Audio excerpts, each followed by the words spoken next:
All right. Good evening. I'd like to call the Hebron Board of Education regular meeting of Thursday, January 9th, 2025 to order. The time is 6:05 p.m. If we could do a roll call. Amelia. Sorry, Ally Nato-Schmeisel, board member. Sarah Coppolino, board secretary. Heather Pettit, board chair. Kim, I don't know if you know. Kim Hills, board member. Tom Baird, superintendent. Nicole Matthews, board member. Alicia LeMay, board member. Caitlin Shallar, business manager. Don Briere, Director of Educational Services. Thank you so much. We have both of our principals here, I think. Mrs. Ariano, Mr. Larkin, Dean McKinney. So if we all stand for the Pledge of Allegiance. I pledge allegiance to the flag of the United States of America and to the republic for which it stands, one nation, under God, indivisible, with liberty and justice for all. Thank you so much. All right, next is our student liaison report. Amelia, welcome. Happy New Year. Happy New Year. Okay, so in third grade, third graders are beginning to write informational pieces on various topics. They will be combining what they already know with research as they create these written pieces. In math, students are wrapping up their exploration of addition, subtraction, and rounding numbers. Fourth graders are organizing their personal essays for drafting. They've brainstormed specific mini-stories, lists, and examples that support a strong thesis. It's exciting to see how all of their hard work coming together. In math, fourth graders started a new unit which focused on addition, subtraction, place value, and measurement. Fifth graders have been learning how to support a solid claim about a text with relevant details, quoted evidence, and their own thinking. We have also revisited our hopes, dreams, and goals as readers to help set a purpose for the upcoming work we will be doing in ELA. Sixth graders are in the middle of their current unit, which focuses on dividing with fractions. In Cares and Choose Love, HES students played winter bingo with their peers before the holiday break. In CNE, 200 salmon eggs will be delivered to Mr. Parks' room tomorrow. The eggs will incubate in our chilled tank, and we will deliver the hash fry to the Salmon River on April 24th. Third graders have finished a mechanical engineering unit on safe removal of invasive species. Fourth graders are now starting their unit on electrical engineering, light up the night. The engineering units are part of the CNE program's school-wide enrichment model, and all students participate. Wonderful. Thank you so much. I hope you had a nice holiday. I like hearing about the eggs. Are they salmon eggs, you said? Yeah, salmon eggs. So cool. How do you do them? You leave them in water? This doesn't chill tank. I don't know. They're in a chill tank. You Oh, have to okay. keep them in like All a right, I really don't know. narrow range of very, very cold temperatures. It's a cool And piece they of equipment. raise them, and then in May, end of April or May, they go release them. That's very exciting. They release them in East Hampton at the Salmon River. Yeah. Oh, really? Yeah. All right. Thank you so much, Amelia. I appreciate it.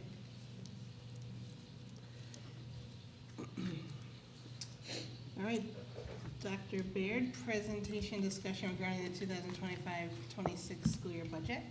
All right, Mrs. Ariano's going to come up and help get this kicked off. Okay, I'm gonna Mrs. Schlar come up in a few minutes. over here. Oh, come on over here. Yay! Oh, yeah, because I'm really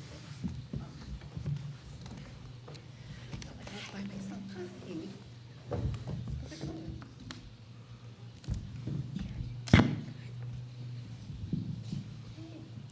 All right, I'm going to say just a couple of comments here, and then I'm going to turn it over to Mrs. Ariano, who is working on her superintendent certification and worked very closely with Mrs. Schlar and I on the budget, and is going to do the bulk of the presentation tonight as part of our project.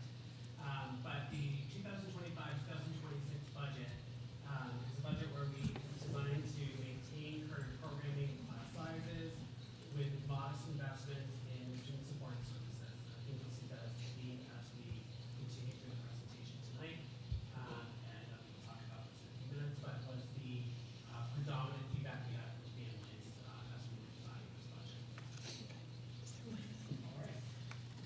Dr. Bird, is your mic on? It should be on. Up. Good call. I thought it was me. That was my Sorry. card. Can you hear me better now? Yes. All right, so should I say that again? All right. So the 2025-2026 budget is a budget that's designed to maintain current programming and class sizes with some modest investments in student support services. And this was feedback that we got from families, and so it was really our North Star as we were designing the budget, and I think you'll see it as a theme throughout. Good evening, thanks for letting me sit up here. You're more than welcome.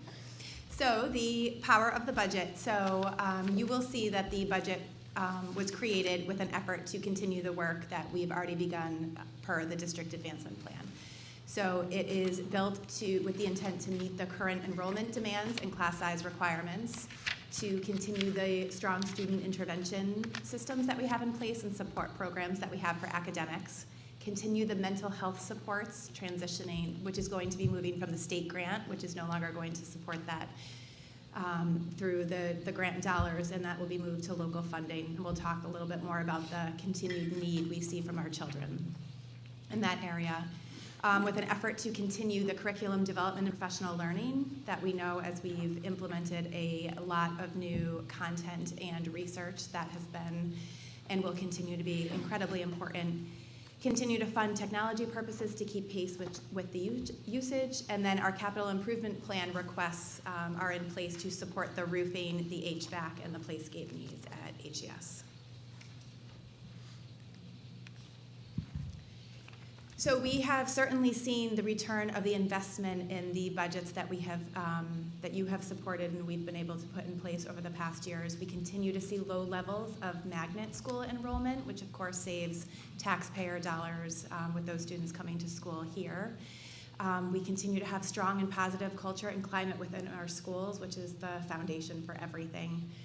We see steady improvement of those internal reading and math student outcomes that Mr. Larkin and I presented on earlier this year, and then as well as the high performance in grades 3 to 6 on those state assessments that we also talked about previously this year. So this is the budget process timeline that we'll be going through this year, and I'm not going to talk too much about it right now because we will revisit the slide again at the end. But there has been work that's been done already to put this budget together beginning in October with our departments putting together their budget, taking a close look at those requests, and then putting this together. And then tonight you'll see the overview of some areas, and then that will continue in the coming months as well. So as Dr. Baird said, we did send out surveys to families to see what their priorities were as we built this budget. One of the continuing themes seems to be that current class sizes, that families are very interested in maintaining our smaller class sizes. They are hoping that we will continue current enrichment and programs for the arts that we're able to offer right now, which of course feeds into that lower magnet school enrollment that we've been seeing. That we continue the current programs for student support in both academics and mental health services. There is a continued request for an emphasis on school security and safety resources, and specifically with an additional SRO being requested so that there is one at each school.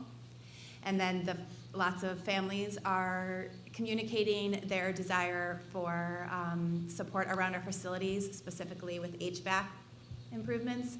And again, with a focus on air conditioning. So a little bit more about the additional school resource officer. So we, of course, are not able to fund the school resource officer through our Board of Education budget. They are funded through the town budget. And so we have requested that the town include that second school resource officer for next year, with the intent that then we would have a full-time officer at each school. And then, of course, we've spoken before about when one of those officers, whether it's Officer Topolis here or Ram's SRO, when somebody's absent, coverage becomes difficult across the 3 schools. So by increasing the staffing with our SROs, it would enable us to have more consistent coverage at all times, and of course support us with traffic, which continues to be tricky. So I'll just add a few comments here. So we recently conducted or went through an audit of our safety and security procedures with the State Department of Emergency Management and Homeland Security Department. It was a decision that our district safety and security team felt would be good for us to do. Every 2 years, you have to complete a self-audit or have an outside audit. We do not have a written assessment yet, but one of the things that they voiced concerned about was the traffic patterns and the lack of an officer at Gilead Hill at arrival and dismissal. So I believe that that will be in the report. The report may also include a recommendation for a second full-time SRO. We don't have 100% clarity on that, but if you're having an officer here for a 4-hour shift, because that's how those shifts are done, it's not going to get you to the afternoon. It's just going to make sense to have a second SRO.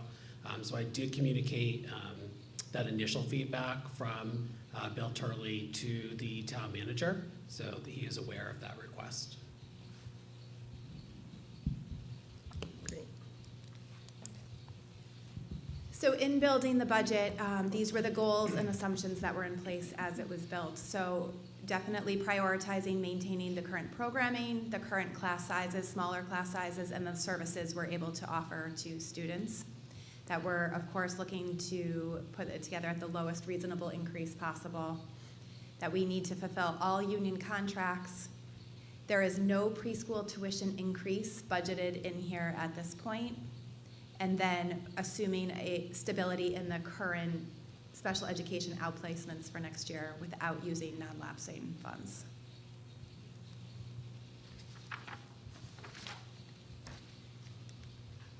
And then these are the largest drivers of the budget. So we are entering year 3 of the teacher contract with an increasing starting salary. We did factor in a 9% increase for health insurance. We've recently been told that our services that we receive with AHM, that there's going to be an increase of 5%. And then recently we're informed that for our outplacements that we should be budgeting for a 15% increase in tuition for those private placements that we have students in. And then we are seeing a continued upward trend with students with special needs, but we'll go into more detail on that in a couple slides. Continued upward trend of students with increased mental health needs at the same time that we're seeing the sunsetting of that mental health grant. And then the enrollment demands of kindergarten and preschool. We've talked about preschool before, but we are anticipating an increase in one kindergarten section due to increased kindergarten enrollment. And these are those budget drivers broken down. Of the 5.75 increase, 2.99% is due to the contractual increases of both salary and benefits. The special education teacher and the school psychologist being added to the Board of Ed budget are going to be 1.45%. That 6th section of kindergarten, you can see, is 0.58%. That 4th full day preschool class is 0.4%, and then all other changes are at 0.33%.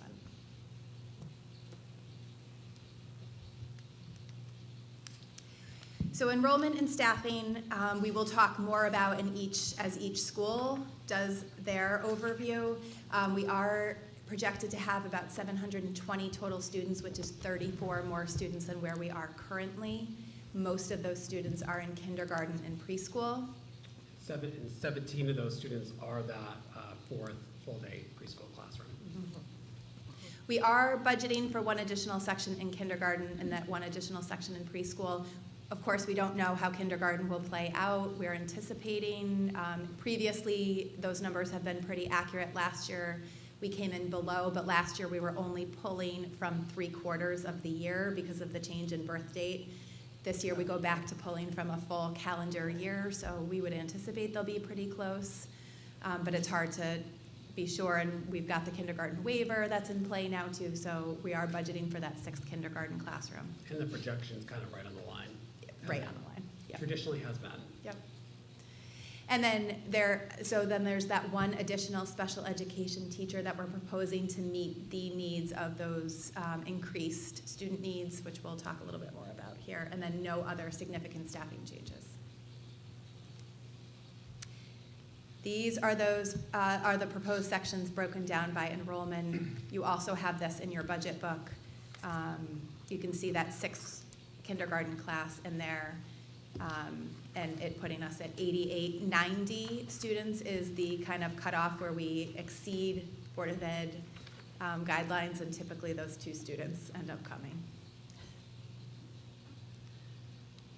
And a little more about the special education trends that are driving the additional special education teacher. I know that Dr. Briere has spoken statewide and in Hebron, the needs are on the rise. We've added 17 students with disabilities over the past year, which is a caseload of students. That is right around how many students we have on a caseload, so that would make up an entire caseload for one full special education teacher. At this point, 1 in 4 of our students either has an IEP or a 504 plan. And we've seen a 36% increase in students with disabilities in preschool in particular. And so where we used to be able to service all of our students with disabilities in one classroom, we now need more than one classroom in order to maintain ratios, but we are needing at least 2 classrooms to provide those supports to students with disabilities. And then the proportion of students with autism and emotional disabilities continue to be the 2 largest increases in categories of disability as well.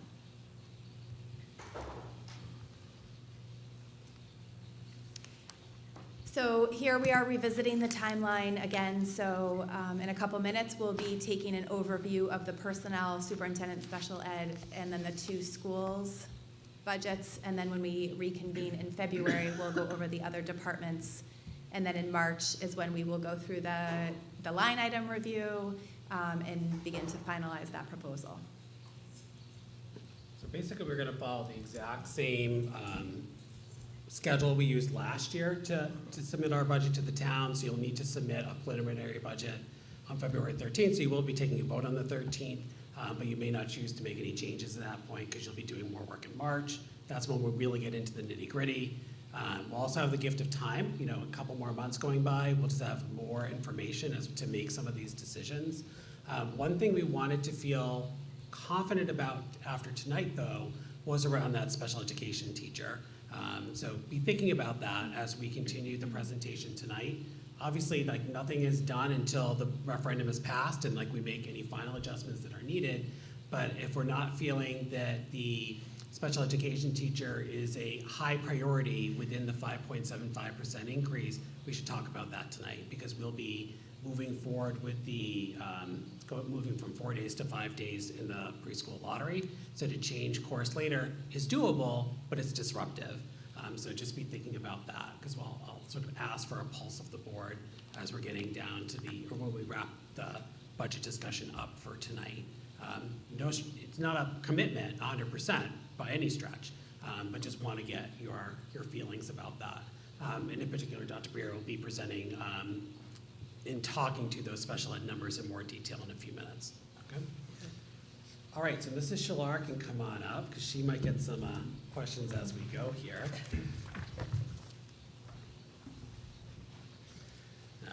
So now, if you take your budget binder, this is when we start moving through the book. And you've got an executive summary at the beginning, which is basically that slide presentation in a narrative form. And then you've got the overall budget summary, which is pages 7 through 42. I'm gonna ask you to basically just zip right past that, because that's where we'll spend our time in March on that. But basically, every department is replicated in that budget summary. So every descriptor you have in each department is also in that top summary. But we have found that it's best to sort of go through the different departments and get an overview first, so that's what we're gonna be working on tonight. We're not gonna spend a long time on enrollment, which is on page 43 and 44, because we've been discussing that the last several months, and so we've already really done that. You can see on page 45, oh Dave, are you putting the budget book up for us? I don't have, Can I do it? yeah, share it with, no, you cannot, just share it with me, I don't actually have it. All right, well, while that's happening, on page 44, you can see, 45, you can see the historic magnet school enrollment that Mrs. Uriano spoke about and we discussed last year as well. But unless there's any questions about enrollment, we're really just going to move into personnel and then get into the board and superintendent budgets.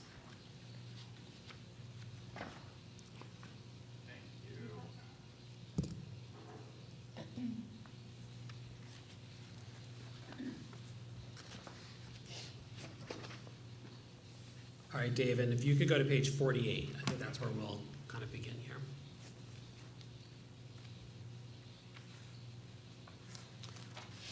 All right, do you want this? Okay.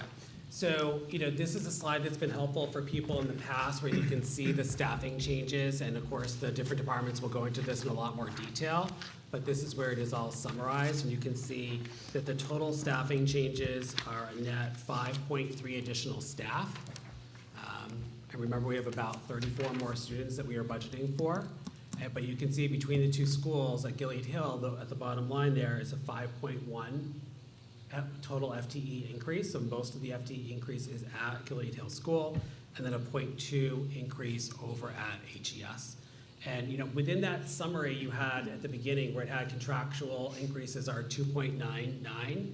That is only for staff that are continuing in the roles in which that they are in. And so there is and any other changes like this 0.2 over at HES is not within that category. It's in that all other changes category, okay? Contractual is just literally contractual, moving everybody up. So again, we're gonna go into much more detail about each of the different changes here in a minute, but this is where you have your total overview. The other thing that I think is very interesting this year is we got into some discussion with the Board of Finance last year about how do we budget for new positions where we don't have somebody currently on staff. And we've sort of historically done sort of a mid-step hire. This is more of an issue in the teacher ranks than the paraeducators or other positions just because of the variance in pay in the teacher ranks. What's very interesting about this particular year's proposal is there are no new hires projected. So we have some staff on leave that are coming back and we'll go in to fill each of these different positions. So right now, as it is, current staff returning, everybody has a spot and there's nobody new budgeted. So there's no guessing at anybody's salary. These are all actual real people at what they are. Now, before September 1st, will there be some movement? Of course there'll be some movement. But right now, everybody has a spot and everybody's a real person, so there's no sort of placeholders, if you will, for salary or insurance for certified staff. All right, any questions at this point? So even the potential additional sped teacher is a person that already works here? Correct. Or is coming back from, okay. Correct, yep.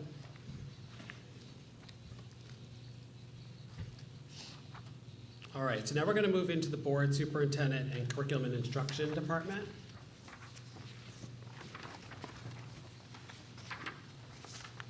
And you can see a summary on page 52. And then I thought we'd spend most of our time on page 53, which is the summary of the changes. But you can see overall there's a 0.21% increase in this department. This department, though, does have some lines that run district-wide. They're not necessarily just things that I personally control. They're also things that are for you all. But I think I'll have Mrs. Shillar talk a little bit about the substitute salaries and the health insurance pieces. Sure. So you see that first tab on page 53 talks about a decrease of $31,894 for substitutes. That doesn't mean that we think we'll have less subs or the cost will be lower. What has happened here is that we are taking that money and moving it to the schools for building substitute positions. And this, can I talk about what? Okay, you talk about that. So there's some new legislation around Connecticut sick leave and personal leave. And so one of the things that we have to be mindful of is with our per diem substitutes, they can only work a certain number of days. And so what we are doing, and we're doing this right now, so we're budgeting for it differently next year, but we're doing it right now because this law went into effect January 1st, is that we are moving some of those folks who regularly sub for us into building sub positions, which are benefited, time benefit positions, not insurance benefited positions. And so this is just a reflection, it's really more of an accounting change. So under the benefits, you'll notice throughout the book, but in this section specifically, there's going to be typically an increase in the health insurance. We're projecting a 9% premium increase for our insurance plans for the coming year. You won't always see a 9% increase in every line because it's based on real people who have elected insurance, what sort of insurance package they're taking, so single, dual, or family, or what we know about any changes that are coming. So it's as close to accurate insurance information as you can possibly get. The other thing that you'll see, again, throughout all of the departments, and specifically here in this department, is that you're going to see some fluctuation in the pension line, and that's because we and the town made a shift in how pension is run through our financial system this year. It used to be paid through accounts payable, so it came out of one line that lived in central services budget. Now it's through payroll, so it's attached to every employee, and that means that just like health insurance does, the pension is paid out of that department for which the employee works. So you can get a real true cost of each department and their salary and benefits because of that. But because of that, you'll see some changes. Sorry. And the other piece with pension is that you have to have worked here for a calendar year before you're eligible. So sometimes you'll see pension kind of go up and down because these are real people that we're attaching everything to. I'll let Mrs. Uriano talk about staff development. Sure. So we've talked to you a lot about the Right to Read grant, and previously, over the last year, we were able to use that funding to cover the professional development we needed. We also, because the state was sort of forcing all of these changes, it came with also some professional development that we've been engaging in that we haven't had to pay for. But now that we don't have that, you will see an increase in the staff development because, of course, we need, with such drastic changes, there's a continued need for professional learning across the pre-K to 6 grades. So there is that increase of $11,090. And if you kind of look ahead in your book here, I just want to make sure I find the right page. I think on page 55, 56.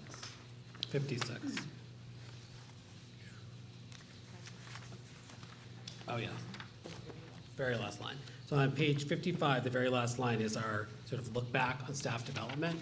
So while it is up this year, 74%, which is not a small percentage change. If you look back over the years, it's not as much as we spent in 22-23.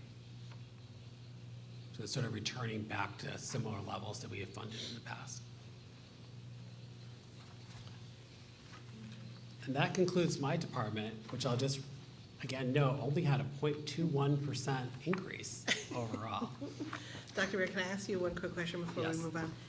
When is the final number for the health? Great question.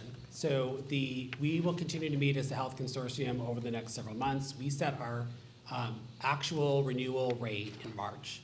So over the next 2 months, we'll continue to look at 12 months claims is what drives, 12 months of claims history is what drives that renewal rate.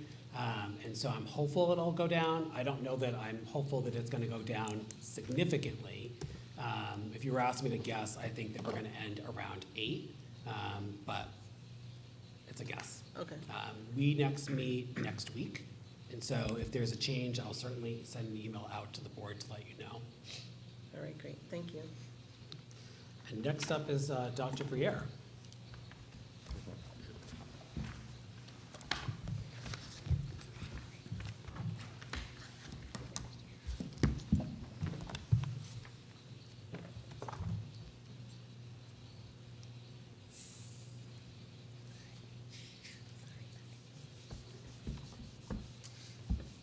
everyone.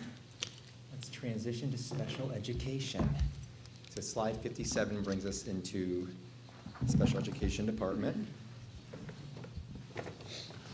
Go right to the special education department summary, Dave, if you could. Yep, perfect. Some of these pieces are redundant with Mrs. Uriano and Dr. Baird's initial opening, but just to kind of give everyone the lay of the land of where we are, where we're going in Hebron's world of special education programming. Top left, the highlights from this current year. There is a lot to celebrate in the world of special education programming. In Hebron, in particular, is a challenging world outside of Hebron in the state and nationally. We are really well funded by the support of the board and the community, so we have a lot to celebrate. So first, the celebrations, the highlights. First bullet point there is, as everyone knows, we are the continued recipient of the PMHP grant, which allows us to maintain a partnership, an expanded partnership with AHM, which brings an additional day of support to our students here at Gilead Hills School. Additionally, with that, we're able to maintain a 5-day-a-week partnership over at Hebron Elementary School. At the state level, the state likes to recognize districts every year for a number of different reasons. In the world of special education, we're recognized, I think it was the second or third year running, for our numbers related to least restrictive environment. That's our obligation to maximize student programming in the general education setting, so we're proud of that. And as the board heard earlier this year, the gap in reading performance, particularly for our students at Hebron Elementary School, has shrunk for the first time in many years, so we are celebrating that as we progress through the year. As already mentioned, our increase in particular student disability categories has demonstrated an increase in the recent years. We are proud that our programming at each building is deep and robust at this point with the support of our BCBA. So we are proud, and we hear pretty regularly students moving into our district for our wonderful programming. So we do have a high level of sustained specialized programming for students with autism at both buildings. Also maintaining a robust and responsive SAL team. So at this point in time, we have 2 school psychologists at either building. Our school deans and counselors all help meet the growing needs of our students.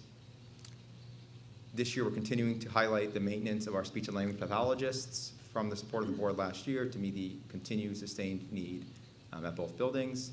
And as we all know, we're certainly celebrating the therapy dog program as it brings students and adults joy each week at both buildings. I think right. that the dog needs to come to the board meeting. I got to meet one the other day.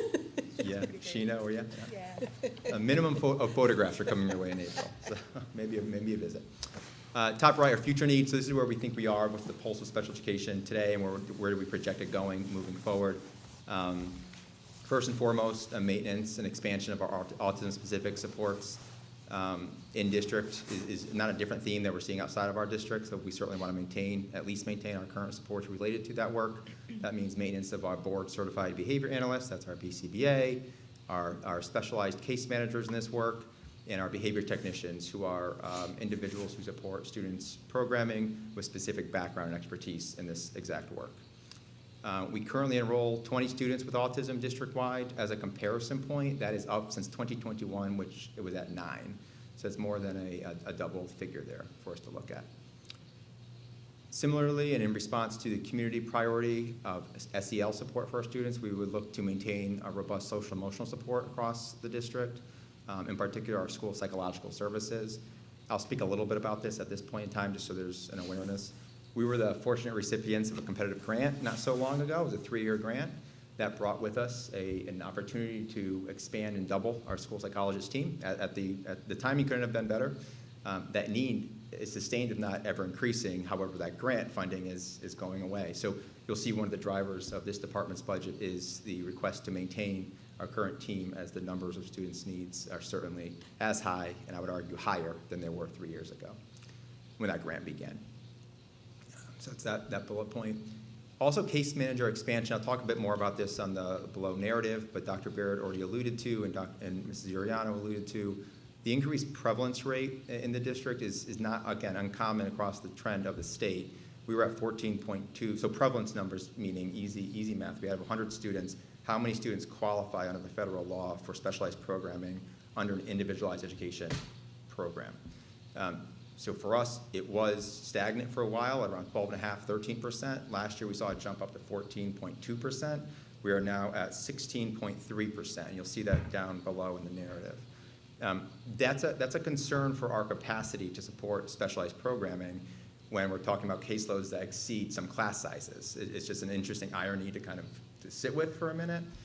So right now our caseloads range from 14 up to 16, 17, and increasing from there. So that certainly becomes a priority for us, and as Dr. Baird alluded to, that is one of the reasons we are promoting the expansion of the case manager team by one individual to help with our management of those increasing prevalence numbers. Okay. It's also a trend, just so you have an awareness statewide, the average is 16.5% in the state, so we're right below that average. There are districts in the upper 20s, however, so you should be aware of the range for that number. The final piece is the ongoing specialized training for our team of specialists. The world of education and special education certainly is ever changing and advancing, so we continue to promote professional learning for our staff related to assistive technology, social emotional learning supports, and specialized math and reading programs. That's that final piece. Bottom there, I'll just highlight, I won't go through this, I already mentioned some of these pieces, but district-wide we have 174 students with disabilities. That is broken down across two categories. There's 112 students with IEPs and 62 students with 504 plans. That brings our special education, which is an IEP-specific prevalence rate, to 16.3%. Also, this is fluid, so forever we are going through an evaluative process, assessments, and eligibility determinations. As of today, we are in the process of evaluations for 5 students. So those don't necessarily mean a conclusion of eligibility, but it's forever a growing and shrinking pot of students that are being considered for these supports. And these other numbers in this narrative were also mentioned before, but in the past year, we've added an additional 17 students with disabilities, which indicates an additional entire caseload since we spoke last year about this same budgetary conversation. All right, that takes us to the end of that page. I can pause there if there's any questions or wonderings. Can I just ask? Sure. I think somewhere it was mentioned that the bulk of the newly identified kids are in pre-K and kindergarten. Is that accurate, or? There's two trends there, actually. There's a higher prevalence rate in 6th grade. Okay. And at the lowest ages, pre-K and K. Okay. Right. Only asking because obviously those kids will remain with us. Sure. Versus hiring a case manager just for the kids to move out. That's an interesting trend, too. So we mentioned before, we are able to connect with the Office of Early Childhood state system to see the anticipated students that are transitioning to us by their 3rd birthday. Numbers of students in that transition pool have slowly increased over the years. So no surprise that certainly our pre-K and K numbers are also increasing. I just have a quick question. So the 16% average, if you will, or like 16.3, that's relatively the average roughly across the state. Is the rate of increase the same across the state? Like, have we experienced a jump any different per se than the average across the state? I don't know the average increase in prevalence across the state. We have maintained a below average prevalence rate, so I would surmise then that our rate has been more pronounced this past year than it has for other districts. But over the last 3 to 5 years, we've maintained a lower prevalence rate while others have really spiked. Yeah. So. Which could speak to pretty solid identification of these kids. So not necessarily a negative. Right, absolutely, yeah. Okay, we can certainly come back, or if questions pop in, just let me know. Next slide, 59, gives you the breakdown for the department. You'll see the biggest percentage, the whole percentage increase is 7.04. The largest is the 12.71 under salaries. Just what makes up that, some of the drivers, certainly we already mentioned our contracts, the addition of a couple paraeducators, behavior technicians, that drives that number, the addition of the special education teacher certainly, and the school psychologists, the maintenance of that team drive that number.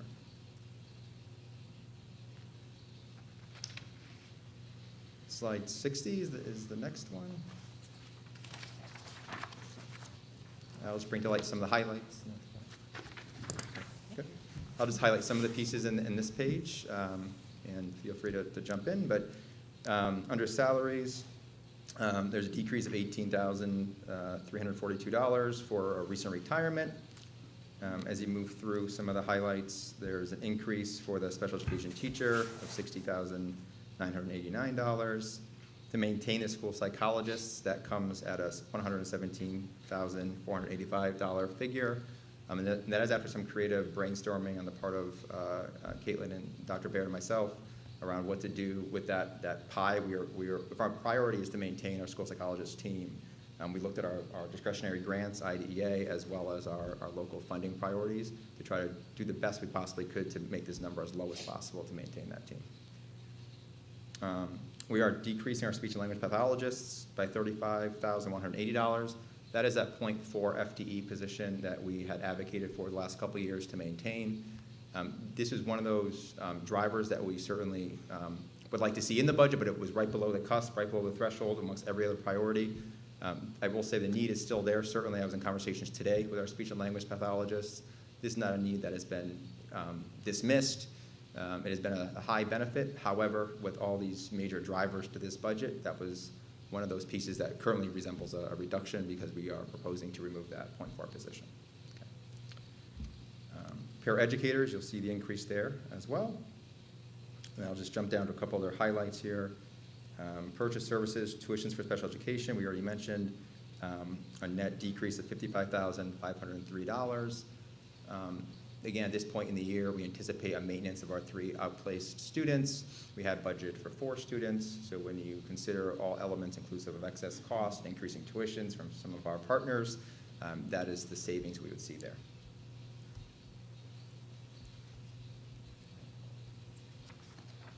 Okay. Dr. Brick, can you remind me of AHM, how the staffing that they provide for us? Sure. Who we have, like the FTE? Yeah. Yep. So we have 5 days a week at Hebron Elementary School. Yep. 3 days a week at Gilead Hill School. Okay. One of those 3 days at Gilead Hill is afforded through a grant. There's a Okay. PMHP grant. Yeah. Okay. Thank you. Sure. Could you guys speak a little bit about the special ed tuition and the 15% increase? Sure. Because that is actually not factored into these numbers. I And we'll make those adjustments in March. But could you speak to that a little bit? I sure can. So superintendents across the region received an email about a week and a half, 2 weeks ago from a partner where 2 of our outplaced students are receiving programming, that they would be, they made the hard decision to increase their tuition costs and their specialized transportation costs immediately. So the outplacement cost for that particular partner is going up 15% mid-year, so we'll be talking about that, I'm sure, separately as we move through this year. That certainly will impact us next year as well. Best we can conclude at this point in time that tuition may go even higher next year as this particular partner goes through their own internal deep reflections on where their next steps may lie. Similarly, our specialized transport costs, 4% increase mid-year now, and our best guess is even higher perhaps next year. So that came as a surprise, I think, to most superintendents and directors in our region and any partner that would have their students attending these particular programs. The first question we certainly asked is how does that compare to other programs? The gap in the tuition for these particular programs still is lower than, let's just take our third students, who is also outplaced in a different partner that we have.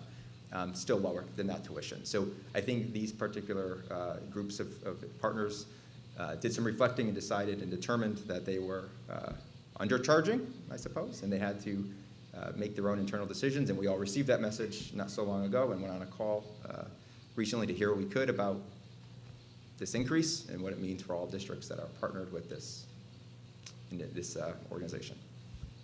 And this is it's EastCon that we're talking about, and we do get an invitation to have a member on their board, so that may be something we may want to consider in the future. But I do support the organization. I do support they're needing to right their financial ship there, but it is coming at a cost. So we'll have to make some budget adjustments. We just adjusted last month our excess cost lines and special ed outplacement lines. So we'll have to be looking at a budget adjustment again, a line item transfer again in the future. We're also seeing excess cost reimbursement come in lower again. So that's going to be something we're going to continue to look at for this year and be looking at in March when we're making some budget adjustments. So this, of course, is will be an adjustment up from the 575. I think there'll be other things that will help offset that.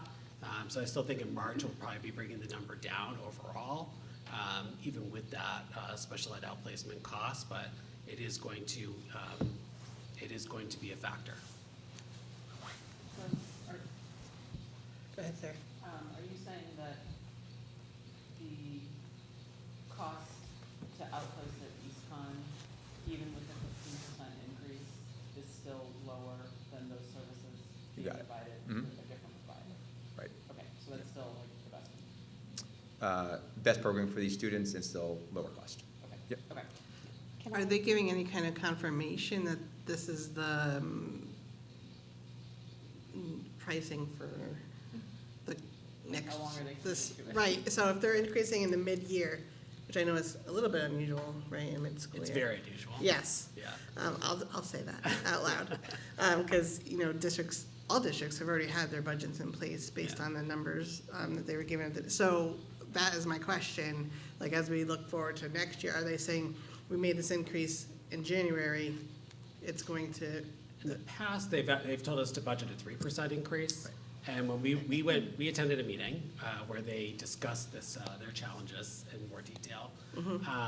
And what I remember from that meeting is they said that no, with this 15% increase, that then we'd be looking at it like the regular 3% increase in the next year. But of course, we're still looking at our overall financial picture. So that's what I remember from that meeting. I remember the same with a caveat of stay tuned, so. Is it possible to,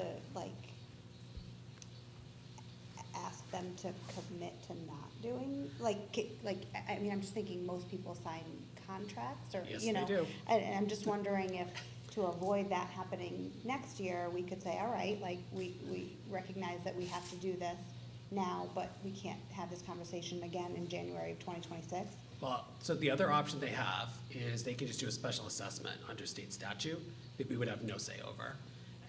And so for districts that have no students outplaced with EastCon, then they're not really doing anything to bail out EastCon. Some districts might have more that, would offset that assessment. When we looked at the numbers, it's about the same for us, honestly. So one way or another, the money's going into their coffers.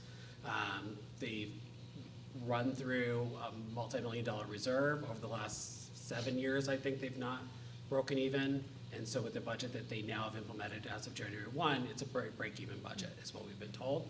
But I think they'll also be looking to replenish their reserves. And they're also looking, and we're having, a lot of superintendents are having conversations with the state about some special one-time state funding directly to EastCon to help shore them up financially, so that it'll not likely be an assessment towards us. By doing, instead of doing the assessment and doing the strategy of making up the funds through these special ed outplacement tuition dollars, what it is doing is it's triggering excess cost reimbursement from the state. So in a sense, I think let's use round numbers, $1 million that they needed to sort of bring in as revenue. By using this strategy, EastCon districts that have outplacements are providing about $400,000 of that $1 million. The other $600,000 is coming from the state, at a loss to other districts throughout the state that are going to get a lower reimbursement because there's just only so much money to go around to begin with. So this was a way for EastCon to do this so that it hit EastCon districts the least negatively possible because of the excess cost reimbursement piece. So yes, it's a 15% increase, but we're only going to be paying 30 to 40% depending on what level of excess cost reimbursement. We budgeted at 70%. We, again, next year budgeted at 70%. Right now, our best guess is we're only going to get a 60% reimbursement this year, but there's conversations about making a fix for this year and significantly increasing the state funding for excess costs into the future. So we've had internal conversations. Should we shift our 70% assumption? I feel like we should just leave it alone for now, because I think it's just still unknown. It could be less than that, it could be more than that. We have some money in our non-lapsing account. It should be significantly less. So I would advocate for just leaving it at 70% and hoping for the best, that we'd get even more than that, or at least 70%. But it's a moving target. So for all of you kind of wondering, like, well, how much more of a 575 is it with this additional 15%? It's about another 0.05, 0.06. So it's not going to drive it up to 6% or anything like that. But it's not insignificant as we're trying to bring the number down along with RAM and the town, kind of all at that same time in March.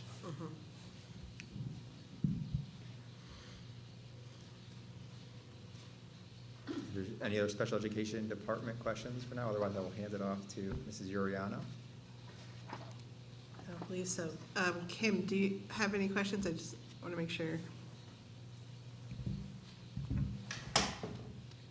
I don't have any. Thank you for checking in. Okay. And just real quick before I move over, around the speech, the .4 speech, so when we looked at our caseload numbers in the fall, we just weren't really seeing a robust need for this to be budgeted for next year. I think, as Dr. Breer said, we'll continue to look at case numbers, and if this is something that we feel like that we need, as we're starting next school year, it's something we can revisit. But I don't think it's something we need to budget for.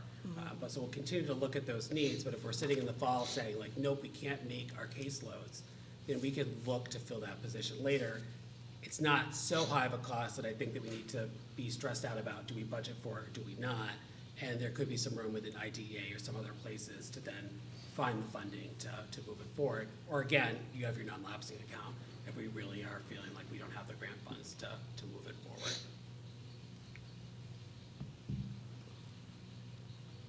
Okay, thank you. Thank you.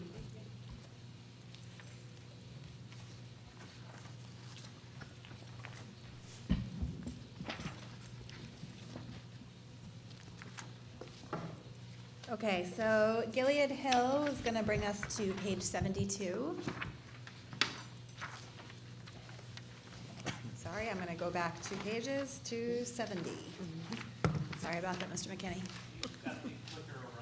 Oh, thank you.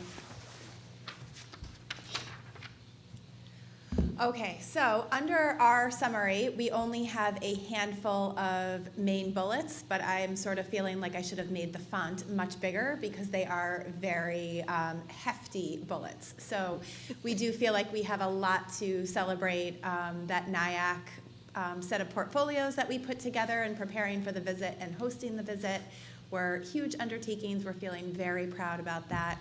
We are, just as an update, still waiting for our information. They said it would take up to 12 weeks. We're about 6 weeks in, but hope to have good news to share with you soon. But we are very proud of that work. And then, of course, the purchase of and implementation of 3 new literacy programs. So we've got that Hegarty program, which is our phonological awareness program, UFly, which is our phonics, and Bookworms, which is our reading and writing programs. And when you think about an early childhood school and how much of the day literacy takes up, you realize how big of a lift this has been.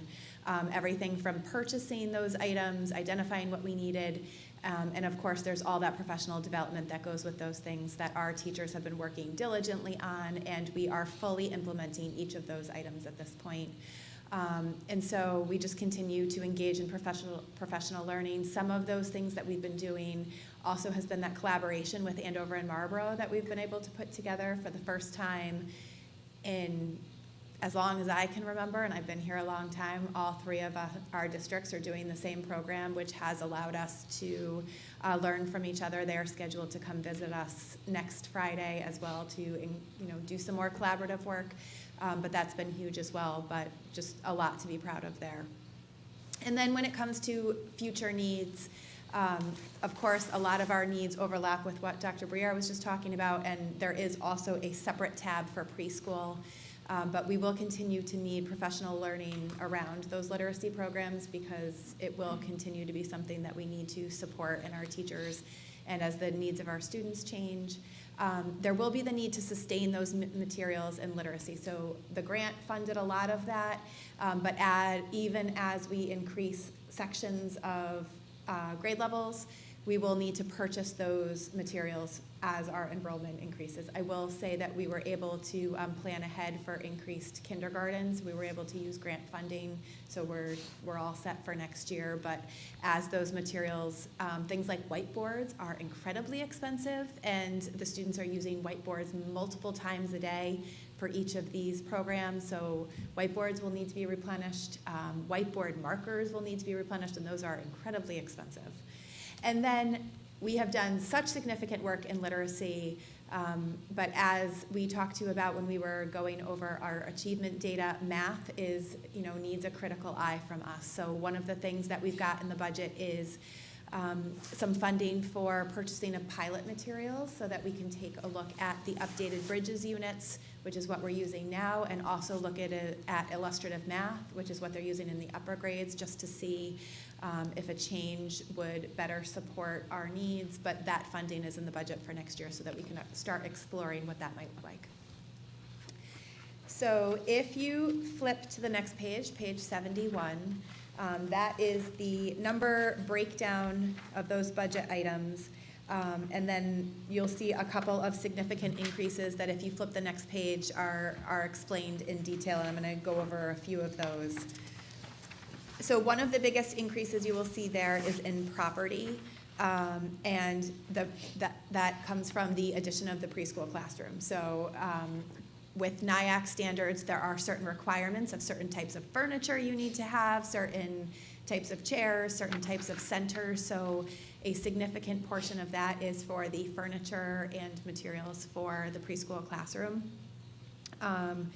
You also will see in the salary section, we have budgeted for some curriculum development funding for our teachers. We'd like to take a good look at our report cards. They haven't been changed since Common Core came around.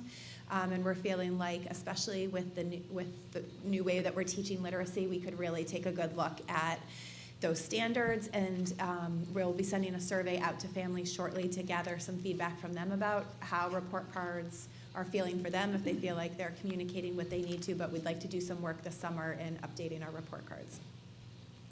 Our paraeducator line went up, of course, to staff that new preschool room because there is additional paraprofessional staffing that we need to go with that.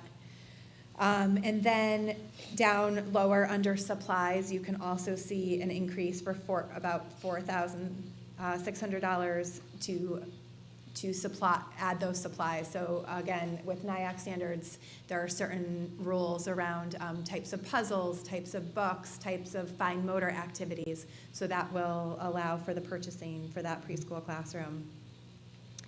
And then finally at the bottom, the other thing I'd like to point out is the addition in instructional software for $3,586. That's for the reading assessment. It's that DIBELS assessment that we're giving that we are required by the state to administer to our students. Last year we were able to use Right to Read grant funding to purchase it.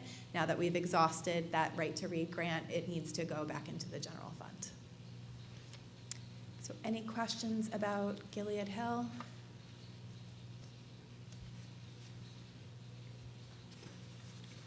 Katie sort of alluded to the fact that there's, other pages in here later. We'll go into them in February around preschool, but we've already done some pretty exhaustive preschool presentations, so we weren't planning on replicating that, but you have the finances and the pages to support it. If you care to do some homework ahead of time and peruse that, it's in the other, does it have its own tab now? Yes. Yes, it has its own tab. We broke it out. So you can peruse it at your leisure.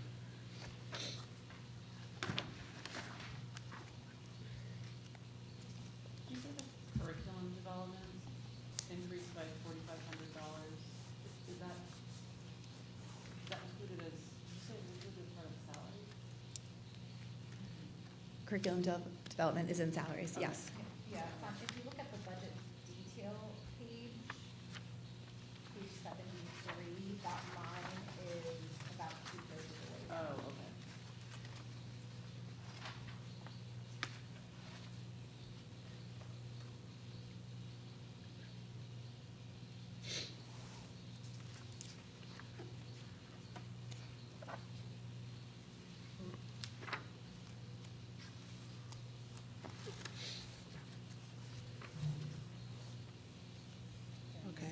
think does anyone have any questions for Mrs. Ariano at this point?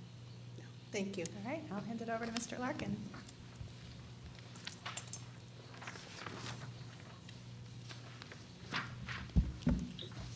Hi, this is Kim. Sorry to burst in. I don't have any questions, but if everyone could just speak closer to their microphones. It's just a little bit hard to hear. Sorry to You've got the student. request it. Thank you. Okay, we will. Thank you, Kim, for letting us know. Okay, good evening, everyone. I'm going to start on page 78. That's our summary page. Some of this will be redundant since you've heard from so many folks already, but I'll try to be brief and comprehensive at the same time. Some of our highlights include also the implementation of some new programming. In grades 5 and 6, we're fully implementing the illustrative math program in both of those grades this year with promising outcomes that we're seeing on our interim assessments in both of those grades. We also are implementing bookworms as our new reading program in 3rd grade. And just to reiterate what Mrs. Uriano said, I don't think it can be underestimated the amount of work and time that it takes to implement these new programs. So just a testament to the hard work of our teachers who are working really hard to implement these programs with fidelity and make decisions every day based on what's best for the kids who are in front of them, but also implementing the programs as faithfully as we can. So both of those things are going very well, but a tremendous amount of work for all staff involved. Another one of our highlights is the continued what we call professional learning community work. That happens in the form of what we also call our SAM meetings, or Student Achievement Team meetings. Those are meetings that occur every morning. So every grade level teacher is on once a week, meeting with our curriculum specialist, looking at student work, looking at student data, doing some collaborative lesson planning, collaborative unit planning, and we found that structure to be especially helpful as we're implementing some of that new programming in those grade levels this year. Another thing that's a highlight for us is our work around assessment. Each fall when we talk about our statewide assessment results with you, I always try to include that we try to give our students regular and ongoing practice with SBAC-like assessments so that when they take it in May, it's not the only time they're seeing questions asked of them like that. So we have been using a suite of assessment tools that are provided by SBAC called the Focused Interim Assessment Blocks and the Interim Assessment Blocks, and we're seeing good results with those, mostly again because of the professional learning community work where teachers are able to very quickly turn around giving the assessment, looking at the data from the assessment, and then planning their instruction based on what we're seeing on those assessments. So we're using those assessments to give our students regular, ongoing opportunities to demonstrate what they know in an SBAC-like way. Future needs, you heard Amelia earlier talk about engineering as elementary in grades 3 and 4. A future need for us is expanding that enrichment programming for all students. We believe that enrichment is for all students. All of our 3rd and 4th grade students will have an engineering unit this year. A future need for us is to expand that into 5th and 6th grade. So Mr. Parks is spending time in each 3rd grade classroom, in each 4th grade classroom. In the future, he'll be spending time in each 5th grade classroom, each 6th grade classroom, also doing an engineering unit, either using the Engineering as Elementary program or another Lego robotics program that we're looking into for grades 5 and 6. We also, as we're seeing positive outcomes with our work in illustrative math in grades 5 and 6, looking to expand our work in illustrative math, and some of our 4th grade will be piloting some illustrative math materials this spring. That grade level team works in collaboration with our curriculum specialist and our math specialist to identify an illustrative math unit that could take the place of a Bridges unit. And so they take out the Bridges unit and they instead teach the illustrative unit. And that's the same model we used last year with 5th grade as they were piloting those materials. So we're looking to expand that into 4th grade. We also are looking to purchase new writing units of study. Our current writing units of study are several years old. New ones have been authored and will be ready and are published and ready to be implemented. So we are looking to implement some new writing units of study in grades 4 through 6. I'm going to then leap over to page 80, I think that says. Yes, page 80. And I'll highlight just some of these things on page 80. The first one that I'd like to highlight for you is that second bullet under salaries. So last month, I spoke with you about the WIN block and how the WIN block works. And so this bullet speaks to a request to have one of our interventionists who currently works 4 days a week, so currently a 0.8 FTE. We're requesting to add that one more day to make that person a full-time interventionist. And that will help us to provide the interventions the way that we want them. It will help us to provide additional Tier 3 interventions, which you might recall from last month, are those interventions that are occurring in very small groups of students, no more than 3 students, and occur 4 to 5 times a week. So currently that person is not really able to do a lot of Tier 3 intervention because she's only here 4 days a week, and we like to intervene with those students 5 days a week. I'll also highlight under purchased services, you're going to see an addition there, an increase of about $3,600 to fund some additional classroom resources, and that is for a subscription to a online platform that will help us to deliver the science curriculum across all of our grades. It's called Generation Genius. It was used as a pilot in grade 6, and we're looking to expand its usage into other grades as well. And finally, the last thing I was going to highlight for you is under supplies and books.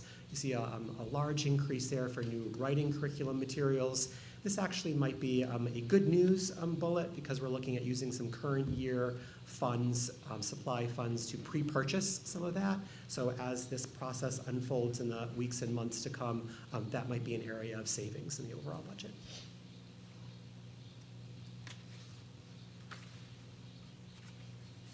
That was all I was going to highlight. If you have any questions about HES. Does anyone have any questions for Mr. Larkin?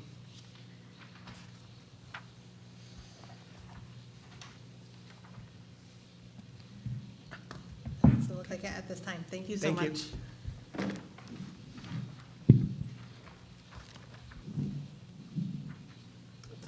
Oh.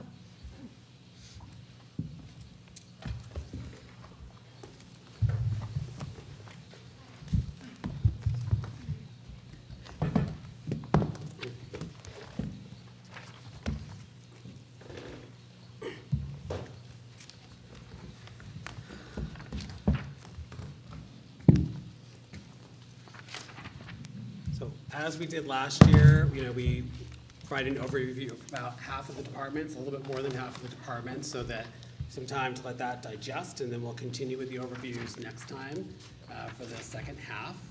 And then in March, we'll get into more of the line by line and kind of almost going to go back to the beginning of the book and really work through some of those, the proposed summary.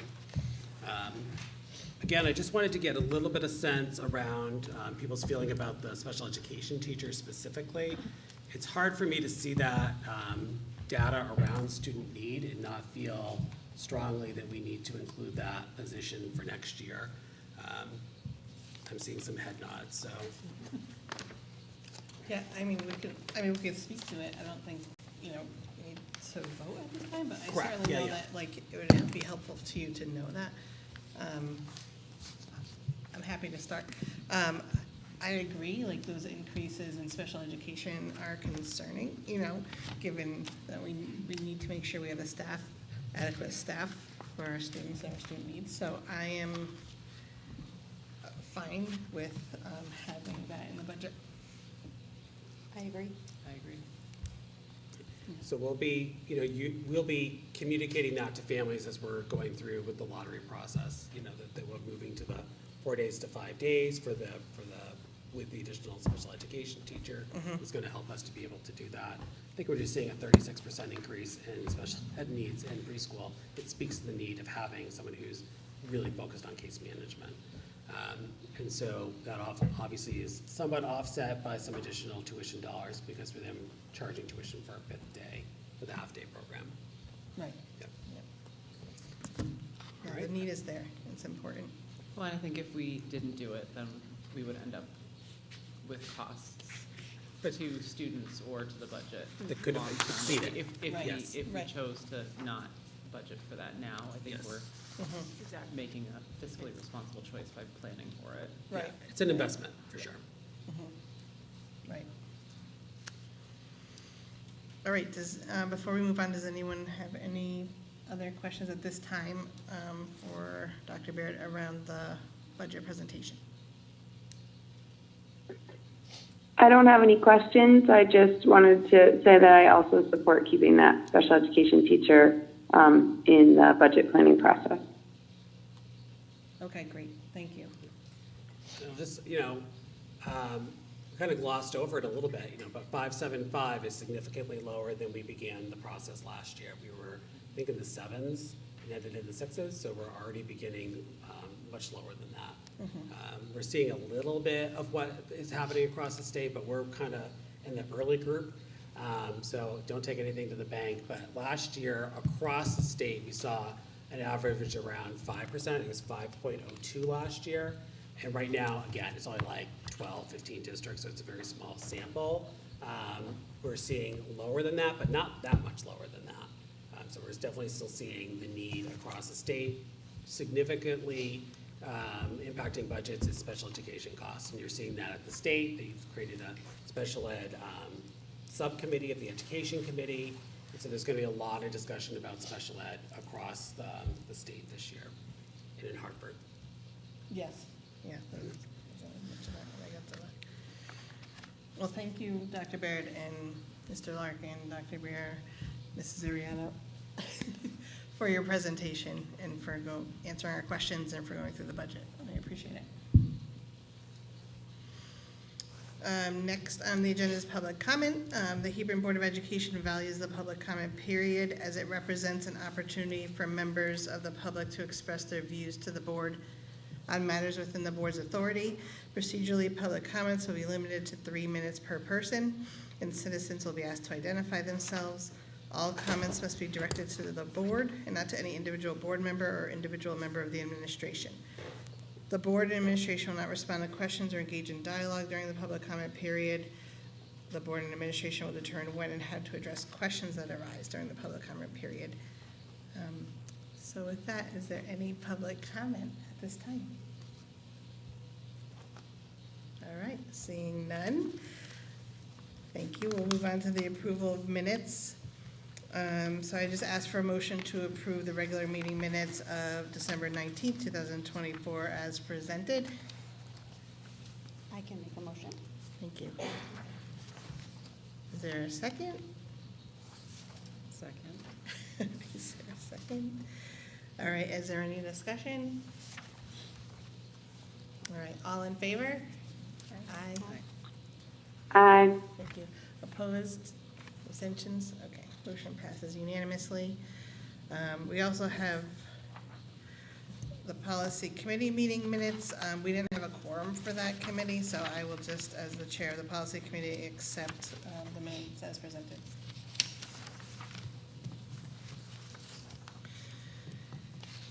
Next on the agenda is the chair's report. I don't have much to report. Dr. Baird and I did go to the CABE legislative breakfast. It was the Friday after New Year's. It was held at RAM, so RAM hosted it. So there was CABE Area 3, obviously our area, Columbia, maybe Coventry, Ellington. Up to Ellington and then this part of the state. So a lot of superintendents and board members from all over, and I'm assuming our legislators were there. Other legislators from other districts were there as well. The main topics, besides what Dr. Baird alluded to, or I spoke to earlier about, kind of time off. Yep. Specialized time was the main one was like excess cost. Because all districts are like we are and not getting fully funded from the state. So I forgot what our percent is, but I want to say it's like close to 80, but we never get, right? Am I correct around that? We're supposed to get approximately 80% right, and we don't even get, yes. So we're not alone. So all the districts are, so that is the main concern, at least at that particular meeting, was a lot of superintendents spoke up about the funding not being there, the excess cost, and the legislature not putting the funding there for the reimbursement. So, you know, our legislators did say that this is an important topic for them this session, and that they want to put more money towards it, so we'll see. Hopefully that happens, but I don't know if there's any other highlights that you can think of. I mean, that was the main discussion. Yeah. Right, I'm a special ed, so it was, but it was nice, and it was nice of Ram to host it, and that's all I have right now, as far as the chair's report goes. Dr. Bear. All right, well, before I get into some highlights from my written report, I'll just sort of expand on that a bit with some other meetings that are similar. East Con area superintendents met with the Commissioner of Education probably right before our last meeting, actually. I think I probably spoke about it last month. And then she actually asked to come again. I say actually because that's unusual to like meet with the commissioner so quickly again. And she wanted to bring several legislators and members of the department along to hear more of the concerns that we were expressing about the East Con region, funding specifically, and also East Con's sort of financial state. So that meeting was actually today. So there were many members of the legislators there, primarily people in leadership, for the Education Committee. So Senator Leeper is the new House Chair of the Education Committee. She was there. I'm not going to go over all of them because there were several, but you know, people who are in the room making decisions about what's going to be talked about at the committee. And we discussed about some of the challenges around excess costs, besides the fact that our reimbursement rate is not kept up, that when you have a smaller number of students in your district, and the average in the East Con region was actually like 400 something. I was surprised. I thought it would have been a little bit higher than that. So we are above average for the size of an East Con district. But they discussed that the per pupil cost is just higher. It's just going to be higher when you have a union with 50 kids and you're running a school district, you know? So they discussed that not only is the percentage not keeping up and it's been going down as our costs have gone up, but also because we have a higher threshold to reach at 4.5 times your district's per pupil cost, you're also getting less money for that reason. So, you know, I'm not sure what can be done with that. I've been advocating for more taking a state average per pupil cost and having that be the same threshold every district has to meet. But I'm not necessarily going to hold my breath on that. So we talked a lot about just the sort of struggles that smaller districts have. We're fortunate because with our size, we do have some positions that other districts just can't have or sustain, like a reading specialist, a dedicated BCBA, et cetera. So we don't necessarily have all the challenges that a district with 400 kids might have. But, you know, when you are smaller, there are just some costs of, you know, doing business that just exist that make it a challenge. We talked about some of the challenges around regionalization and even doing some regional partnerships because kids are just on the bus already because it's such a large geographic area, so that becomes prohibitive.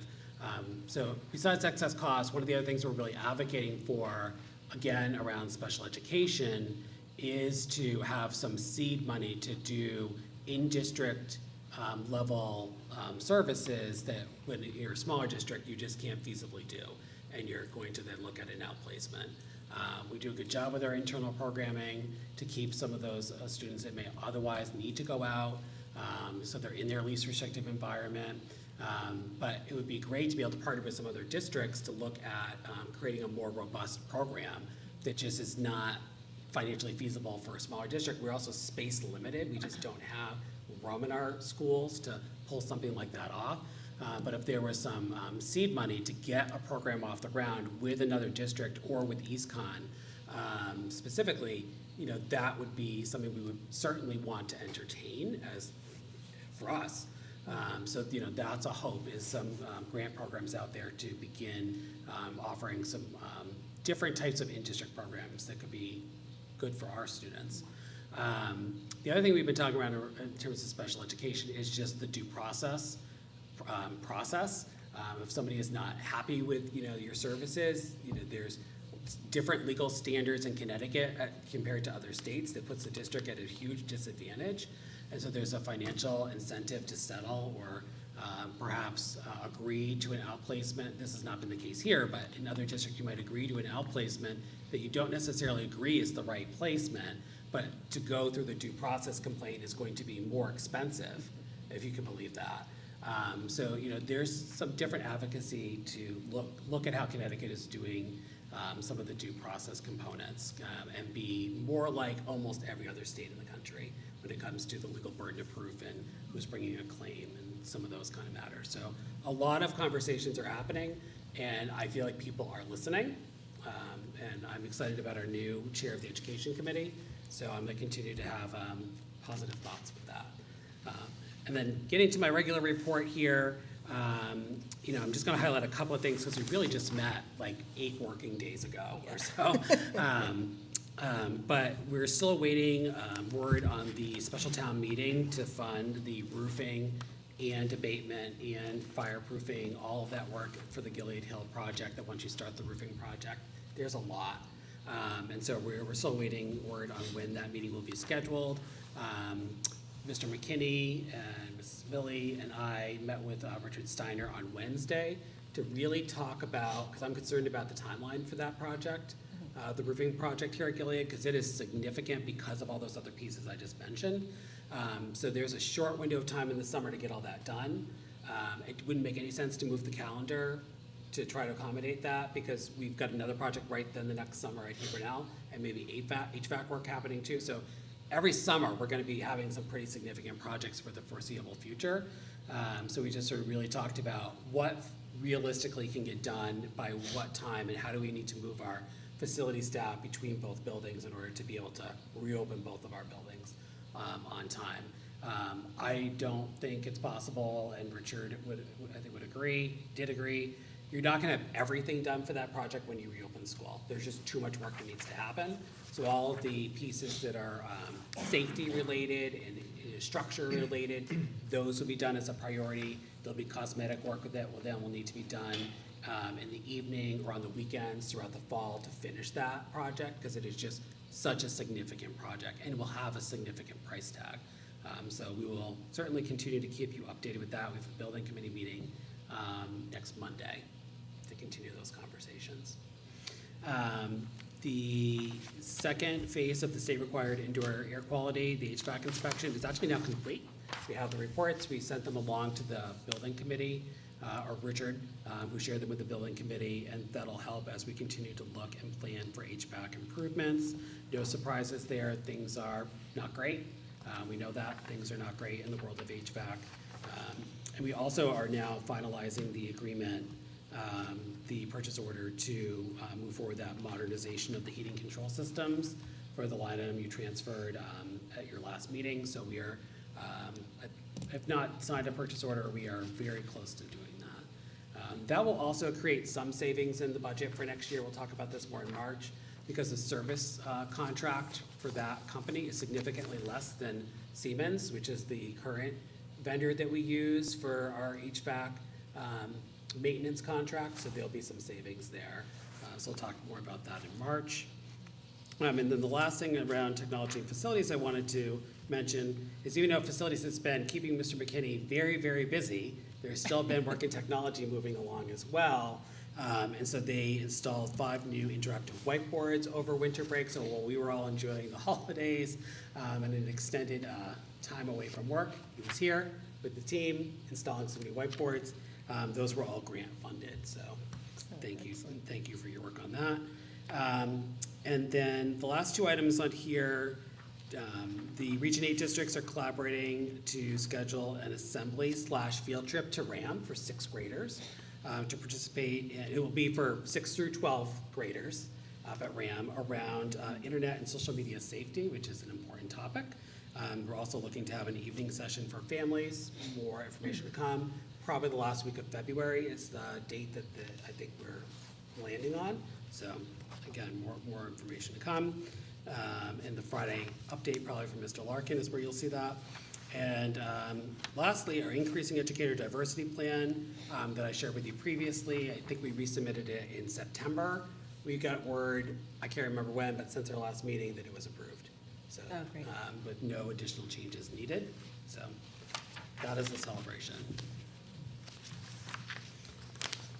That concludes my report. Thank you so much. Yep. Mrs. Shaw.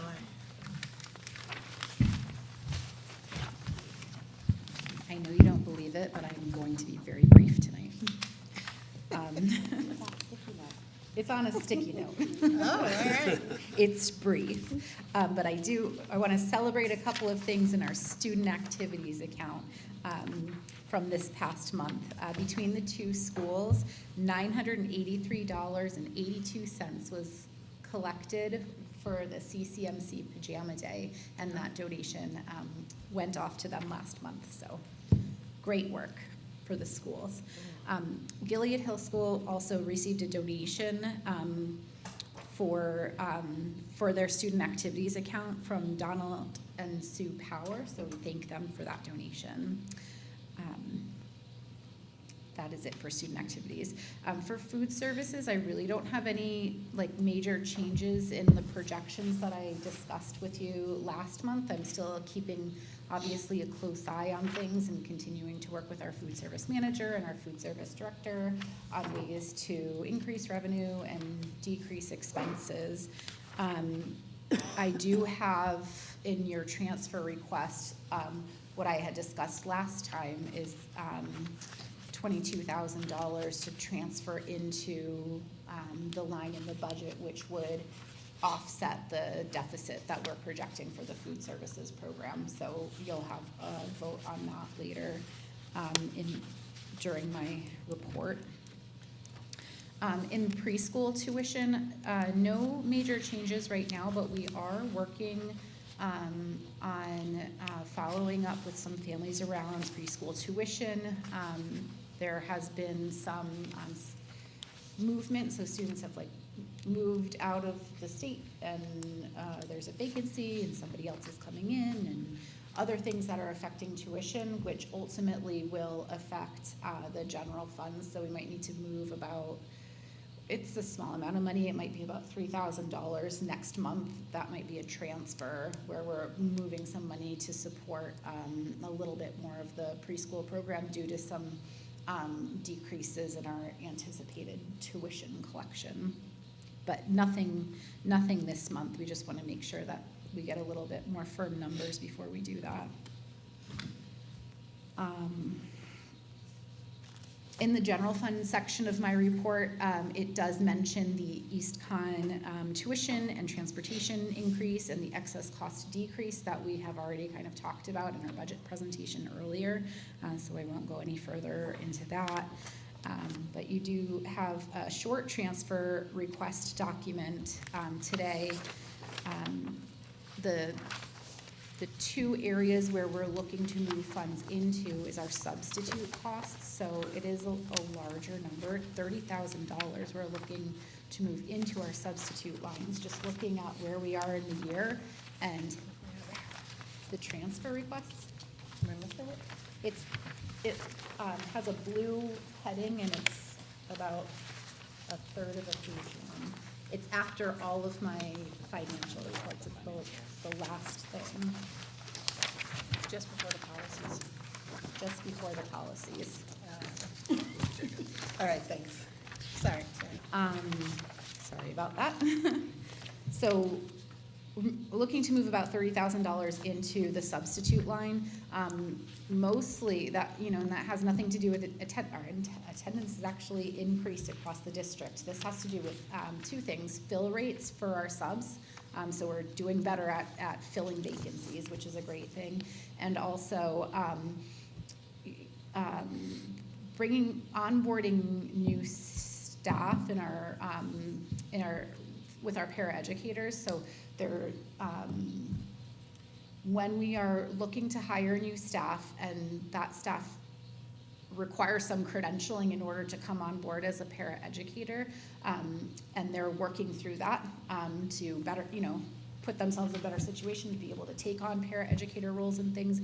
We've offered them substitute positions in the meanwhile. So we've had that happen a couple of times this year, which I personally think is great, where we're, professional development, we're working towards that. So our substitute lines are higher because these individuals are subbing until they're able to credential to get hired as a paraeducator. So that's just why that's a larger amount than you would normally see me asking to increase the subline in the past. And then while they're doing that, we're saving the cost of the parent. It's sort of like the money's kind of moving from one spot to the other. Right. If that makes Right. sense. Yeah. But it's been a good recruitment strategy. Definitely. Yeah, that's a great idea. The other large piece that we're looking to move funds into, I already talked about the 22,000 for the food service deficit we're projecting.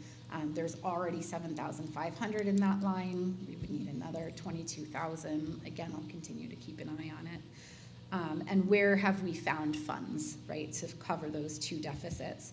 It's in, the first line is in final insurance elections, so we've got about $25,000 we can move out. And I know that sounds like a large number. That is one person on a family insurance plan, so it sounds like a big number, but it's one new hire not taking insurance compared to somebody who was here that took insurance. But that does help us where we need some money. Last month I moved funding into the paraeducator and behavior tech line. Then we had some movement within the district and no longer need to fill one of those positions. So I can take that money back out, move it over to the subline.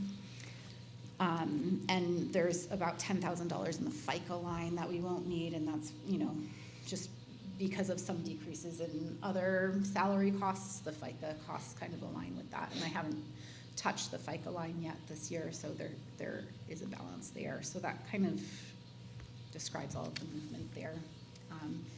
And I just ask that you take a look and take a vote on this tonight. I'll just add one other thought. Last month when we moved some significant money for the HVAC control system updates, just remember that while there's still money here at the bottom line, we have expenses. And so this may be a year where we are going to go into the non-lapsing account when we end the year. So just remember that kind of like as we're moving along. Not with any alarm at all, but like this may be a year where we go into it by 10,000, 20,000, whatever, as we continue to move forward with these really reasonable things in the meantime. But it really was that second phase of HVAC that we moved forward with and the HVAC control systems. That was a significant amount of money that had we not had the non-lapsing account, I don't think that we would have done. Right. Okay. All right, so can I have a motion to approve the line item transfers as presented? So moved. All right, Ally? Second. Sarah, second. All right, is there any discussion or any questions anyone has here? Ms. Fuller? All right, seeing none, all in favor? Aye. Aye. Thank you. Opposed, abstentions? Okay, motion passes unanimously. Thank you. You want this back? All right, committee updates. Oh, policy committee. So, as we mentioned, we actually met before our last meeting in December. So tonight is just the first read of the policies, so you'll see in the packet the red line of the changes that we would like to make. I kind of went through these last time. So they're really to look at the changes, and then as we do the second read next month, then we can have any discussion that anyone would like to see, and then we would vote on them, and then they would go into effect. So just briefly, the field trip one, I know I spoke to these already, but last month, but the field trip would be, if they're taking place out of state, it would be approval by the building principal and the superintendent or his or her designee. And if they're scheduled to last more than one day, which basically would be overnight, then it would have to come to the superintendent and the board. So those are the main changes there. And then, there's specifics in regard to the recreational nature of some field trips. Can can I chime in? Oh, sure, Yeah. go ahead, yeah. Basically, everything after that is really just moving language around. Right. And so Except for the only substantive change is really around the overnight field trip. Sure. So the next policy, 5030, that's a brand-new policy in regard to which we have to have in place around the school age change in law. So there's that for you to look at, so there's no red line there because it's brand new. And then finally, the time, place, and notice of meetings. So we had negotiations earlier tonight, so I did get a chance to ask our attorney, Jessica Ritter, about this. I know I mentioned it last meeting, Dr. Bear did, that we were going to just confirm number 3, like the meeting time and place. You know, as I mentioned, I think the policy, to specify an exact time is difficult, especially as board members change and things change. So she agreed that if you look at 3A, that language is fine, because all of the notices are, by January 31st, or the end of January, I have to certify it to the town clerk anyway, what all our meeting dates are and times are. And that way, that covers us. So we don't have to actually write it in a policy or a bylaw in this sense. So it would be the red language that we're proposing that we use going forward for that. I have one of those. You took mine Oh, earlier. sure. Yeah, thank you. Sorry, you have this one, I want that. Doesn't matter. So next meeting, what we'll do for your red line is we'll take out the second part, the or and the what follows there, and we'll just have the top red part, because that was really the spirit of the policy committee. Yes. Yep. Yep, so anything under or in A will be gone. Yeah. Yep. All right, and that is all for policy committee. Resource management committee, we did not meet. It did not meet. Student growth and district advancement committee will meet in the spring. Yeah. Communications and community engagement committee, we haven't met We're yet. gonna meet before the next meeting. Yes. In February. Yep. Negotiations committee, we met this evening. We began negotiations with UPSU. Tonight was just the ground rule meeting and setting dates. I thought we could speak too much about negotiations anyway at these meetings, but just so you know, they began. Building committee, Alicia. I think Dr. Baird has a more recent update because Okay. there was I attended the meeting on December 23rd, but it sounds like your information is more recent. Yeah, so just to reiterate, we met with Richard Steiner, which wasn't really a building committee, but captured the work of the building committee, right? And really discussed that timeline. One of the other things we talked about is really communicating with parents pretty early about that, starting with this special meeting and then probably Bright Futures, but then over the summer, maybe every 2 weeks or so, like pictures, status update. We also want to manage people's expectations around what some of the rooms are going to look like when we reopen the school. I mean, I don't want to be dramatic here. They're not going to be a disaster, but they're probably not going to have the drop ceiling installed. You can have class. It's going to be fine. It's going to be safe. Just may not look as pretty as we would like on the first day of school, and it'll look better hopefully by Halloween. But we just want to start talking to people about that so that it's not a surprise. And this building basically will be, no one will be here except for the people doing the work, custodial crew, central office, at times Katie and Mrs. Simmons. But otherwise, this building is going to be pretty shut down all summer, so you do not want people coming in now while they're doing the work. There'll be asbestos abatement as part of the work, so there's rules around that.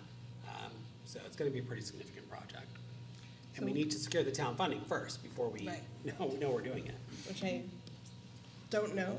I haven't had any updates on when the special meeting will be to do that, so if I hear, I will email the board or let you know at the next meeting, but I have not heard of any dates or times. And I let Mr. Steiner know, so we can only submit the grant to the state, it's like the first 10 days of the month. So that's a hurdle for Mrs. Schlar over there, especially because she's got some vacation overlapping with the submission window for February. And so we'll do the best we can. All right. When the work does happen over the summer, what about any kind of summer programming? All moving to Hebron now, summer Okay. school and Okay. Parks and Rec programming will be at Hebron next year. Are teachers gonna have to pack up all their rooms? Not any more so than they normally would. We talked about the abatement, because that was a concern. Yeah. And they said, no, they do doubles, like sheets of plastic, heavy-duty plastic, kind of over everything. So we would just move out the furniture we normally would move out, and then everything is basically covered and contained. But we will have to like kind of move everything out of that wing, which is mostly the first grade hallway. So we talked about moving that kind of like all in the gym, but that means like the gym and those areas that are not available to be cleaned. They'll start the roof in another area, and then sort of like keep on, and as the abatement's going, these release more of the area of the roof to the roofing company. The abatement is not all of the same area as the roof that's being replaced. It's like 30-something thousand square feet of roof and 11,000 square feet of abatement area, but it'll get rid of all the asbestos ceiling tiles we have left in the district with this abatement. And then the fireproofing issues are the same issues we ran into with the pipe project at Hebron, where they're just like once you open it up, then you've got code issues, et cetera, that need to be addressed in the ceiling. And so it's just, some of that may not be done, that part of the project may not be done by the time we're reopening school, but we've got assurances we can reopen school anyway, because we're making it safer along the way, and we can complete some of that work in the fall, again, in the evening and on the weekend, similar to what we're doing in the PA system right now. Okay. It's a lot of moving pieces. All right, thank you. PTA liaison? Yes. So, and I'll send this in writing as well. So the PTA would like to wish everyone a Happy New Year. In December, they held a fundraiser with George's and raised $320. And they also received close to $500 from another fundraiser called the Minted Fundraiser. And coming up in January, they have a Wolfpack event on January 25th, and where they hope to raise additional funds, and more information is going to be coming out to come in February, and just about some additional events. Oh, and the yearbook prices and sales information about that should be coming out in the next few weeks. All right, great. Thank you so much. School readiness? Alicia? Dr. We Greer? met today, and Dr. Brier, either you can correct me if I misspeak, or you can, whichever you would prefer. I can hop in quickly if you like. Sure. Yeah, sure. Met today with our liaison and the whole council.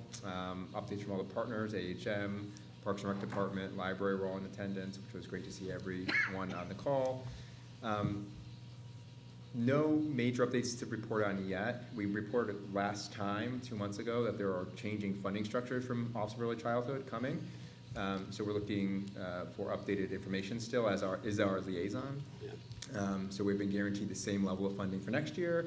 So that continues to be reassuring, but we're keeping our eyes close on what that means for us 2 years down the road. So we talked at length about that, as well as our upcoming visits with families for the annual intake process for school readiness seats prior to the lottery. And our next meeting is in March. Great, thank you. And the Wellness Committee? Hi, yeah, we met yesterday for the Wellness Committee, and we all appreciated hearing from the guest. I think it was Chris Wallace from, well, she supplied a lot of information on the USDA requirements for breakfast and lunch.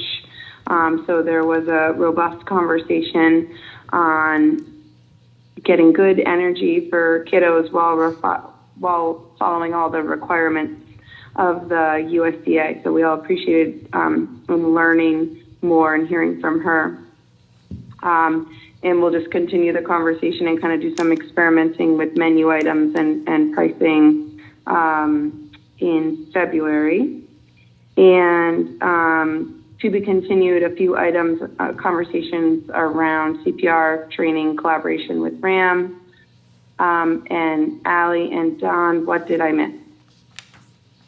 That was good. That was great. Nice job. The CPR training for staff? Yeah. Oh, okay. For staff, yep. I just wondered, I mean, yeah, it's good. Thank you, Kim. You're welcome. All right, so next is old business. We have discussion and possible action regarding school budget infrastructure. It's just an item we keep on there. I don't have any updates at this time.